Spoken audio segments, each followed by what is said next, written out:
Hello, today's impromptu small business rant with Erin is, let's see, what are we going to call this one? I think this one's going to be called something between being a diva or sticking to your guns in work. This was definitely something that took me a while to figure out.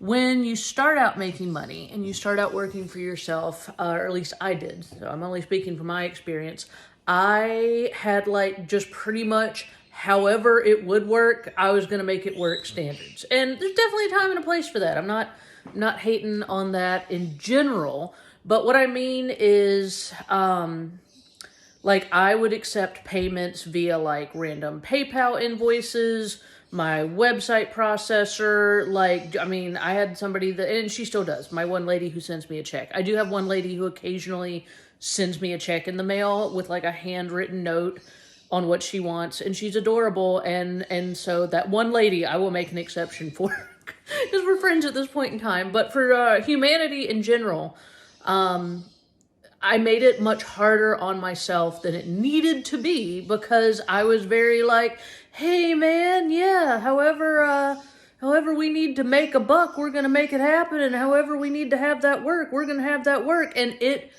worked fine, and that works fine if you're just starting out. And I'm also coming at this from the point of view of with the My Local Wool brand, have worked with and paid many a small farmer have I sent money to through the My Local Wool brand. And so I know that people definitely receive payments and operate in many different capacities. So I guess what brought this particular rant on is I'm on social media, and I've been contacted in my DMs by a lady who, and I'm not hating on her. I'm sure she's very nice, and I appreciate her interest in my business, but she's wanting to pay me for one of our online subscriptions on my website. But she's wanting me to download Zelle. I think that's one of those Cash App sort of things, to Zelle me money. And I have, as politely as I could say, without being rude, because like I said, I'm not trying to be rude, is not the point of this, but just kind of hey, that's not how I'm set up. That's not how my website is set up. I have, and especially for the subscriptions on my website, I have policies. I'm a real brand. I'm a real brand and a real website. And that's where the stick to your guns or be a diva part comes in, is there reaches a point in your small business career where you kind of have to switch your thinking from I'm a small business, or I'm just one random lady in a house who's trying to make $5 to I'm a real business. I'm a real brand. I have a business checking account. I have a real website that I pay for, and email, and I have all the things. I can't really think of, even though my business is small, and so many people's businesses are small, we still have all the same components that a big business would have. I don't have a team of lawyers or anything at this point in my life, and I hope not to ever have to have one, but you know what I mean?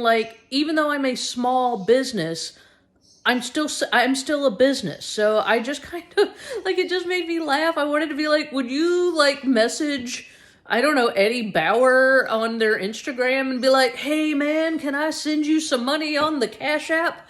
You send me some jeans? I'll send you my address. Do you have WhatsApp? I'm no, I'm not WhatsApping you my information for you to then send me money on a Cash App you're some sort of sugar daddy sending me money to get my nails done. I'm I'm a real business.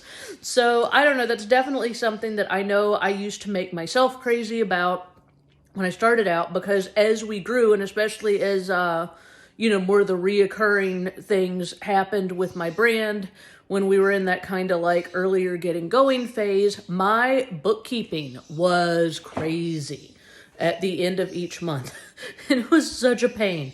I would have to sit down and track all the payments and invoices and everything that came in through PayPal and Etsy and my website, and like this person paid me on my phone at a booth. Like, I mean, when you're getting paid in so many different ways from so many different areas, like obviously getting paid is better than not getting paid. So that's why I'm saying you kind of gotta, look at that as you need to. But I definitely, that's my small business rant / tip of the day, is the more established that you become, you definitely need to kind of figure out where to put your foot down on that. Because obviously I would love to send this lady some yarn, but if I go through the trouble to go download and set up and link my bank account and all this stuff to get the money, like, what is she gonna send me $30? Okay, so I get this $30, but then it's floating around out there somewhere. It's not in on my website analytics. It's not, the address is not going to auto generate a shipping label on ShipStation. Like, it's not going to be in with any of the rest of anything else on how my business works. And so then it's going to be one thing that's floating around out there that, this month or every month, if, she keeps wanting to redo it, I'm going to be going to sleep and be like, oh crap, I got to send that lady that yarn. And now I got to look up her address. And no, now I have to manually make a shipping label and And then as far as numbers, when I'm looking at my analytics to, make sure that I have all the spinners making enough yarn and the dyers dyeing enough fiber and me blending enough bats, when I'm looking at that, I mean, sure, it's one person, but then if it keeps growing and it becomes like one person here and 2 people there and 3 people trickling in from over here, next thing I know, it is, let's just stick with it's one person. That becomes very quickly that $25 to $30, and then you subtract supply cost and time of making whatever it is, and then shipping. So, get down to the amount of money that I would actually be keeping or putting back into my business from that. Like, is that amount of money worth my time and my confusion, which is a lot? Time and confusion is a lot when you have an ADD prone mind of having to keep up with that. And it's just really not.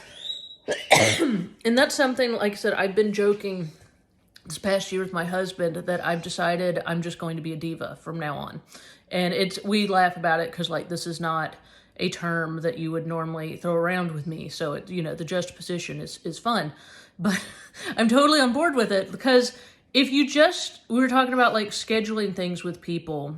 If you let other people dictate how you are going to do things, even if it's just like trying to schedule getting somebody to come cut your grass, like, I mean, you can go around in circles with people, and trust me, I have, for like 3 weeks trying to make just basic connections on, like, I want to give you money for a service, or I need you to give me money for a service, or whatever.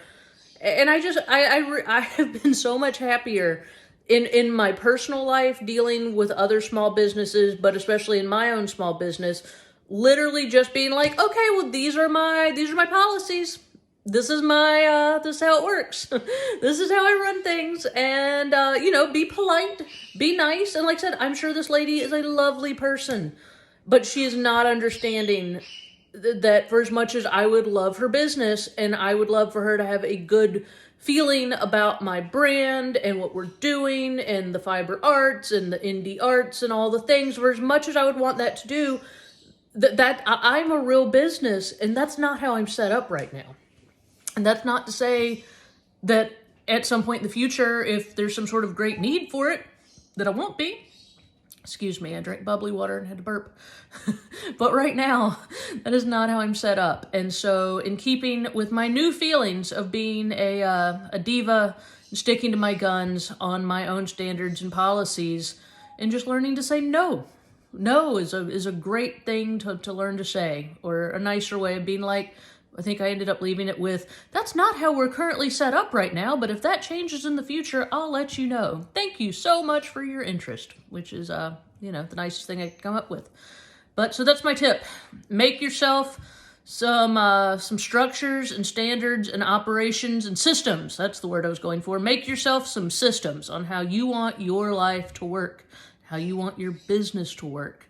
And then you just have to tell people that that's how it works. And trust me, I have taken on customers and clients before, be it like big ticket items, like maybe some of the Spinolution wheels on my website.